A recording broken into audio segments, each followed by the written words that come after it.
Bonjour à toutes et tous et bienvenue sur cette courte vidéo d'actualité Unity concernant le UI Toolkit et la version bêta 2021.2. Tout d'abord, qu'est-ce que UI Toolkit? Comme son nom l'indique, c'est une sorte de boîte à outils pour le UI qui va contenir de nombreuses fonctionnalités, ressources et outils pour développer des interfaces graphiques. Souvenez-vous, sur Unity 2019.1, on entendait parler pour la première fois du UI Elements, un framework permettant de créer des extensions pour l'éditeur de Unity. Ce framework correspond un petit peu à l'ancêtre de ce nouveau UI Toolkit dont on va parler aujourd'hui, qui lui gère la création de UI pour du runtime, ce qui signifie qu'on va maintenant pouvoir utiliser ce système très complet pour créer du UI non pas pour notre éditeur Unity, mais directement pour nos jeux et applications. UI Toolkit fonctionne d'une manière très proche du CSS, le langage utilisé pour styliser entre autres les sites internet. Cette boîte à outils a été mise en place principalement pour accompagner les artistes et les designers pour créer des interfaces graphiques sans avoir à plonger tête la première dans du code ou des components un petit peu trop techniques.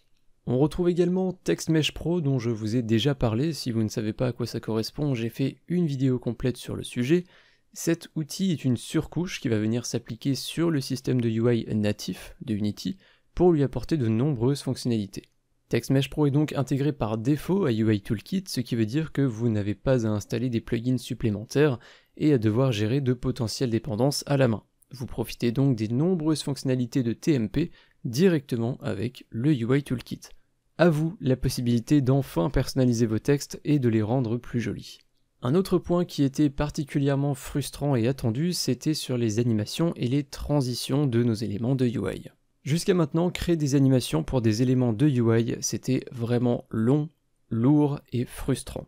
Et bien à partir d'aujourd'hui, c'est terminé. Plus besoin d'utiliser un animator et de créer les animations une à une et à la main pour chacun de vos éléments de UI, place maintenant aux transitions USS.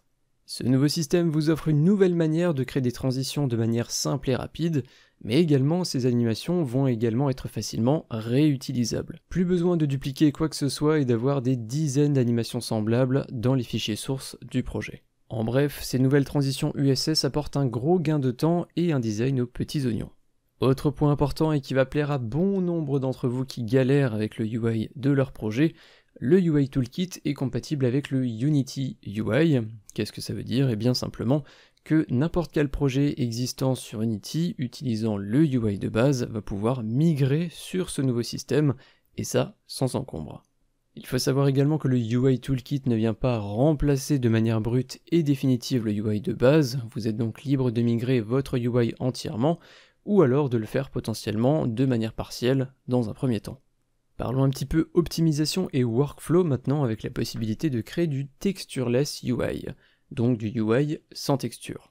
Cela veut dire en gros que certains morceaux de votre UI n'auront plus besoin de se baser sur des images pour fonctionner et être affichés à l'écran. Vous allez pouvoir créer des éléments en choisissant leur bordure, leur couleur, leur taille, les textes à l'intérieur, etc. Tout ça sans se baser sur une image. Cela signifie que vous passerez moins de temps à bidouiller vos images sur un logiciel tiers comme Photoshop, les importer sur Unity, puis retourner sur Photoshop pour les remodifier, etc., etc. Vous pourrez gérer tout ça directement sur Unity. Moins de temps donc perdu à passer d'un outil à l'autre, mais également une baisse de l'utilisation mémoire de votre machine, c'est toujours un plus, et également vos builds seront plus légers, parce que moins de fichiers sources.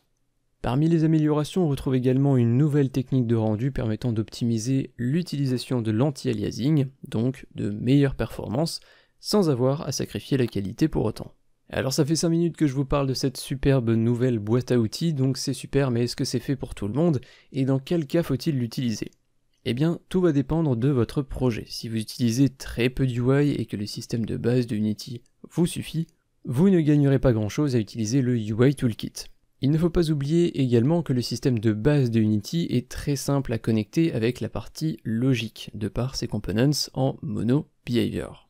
En revanche, si une grosse partie de votre travail correspond à créer des interfaces utilisateurs, que vous souhaitez avoir un système plus simple à destination des designers et des artistes, ou encore que vous avez un besoin ou une envie d'optimisation avec l'utilisation des textureless UI, cet outil est fait pour vous. Mais la manière la plus simple de savoir si cet outil est fait pour vous, ça reste quand même de le tester. Alors comment est-ce qu'on fait ça? Eh bien vous aurez besoin de la version 2021.2 de Unity, qui aujourd'hui est en bêta. vous la retrouverez directement sur Unity Hub.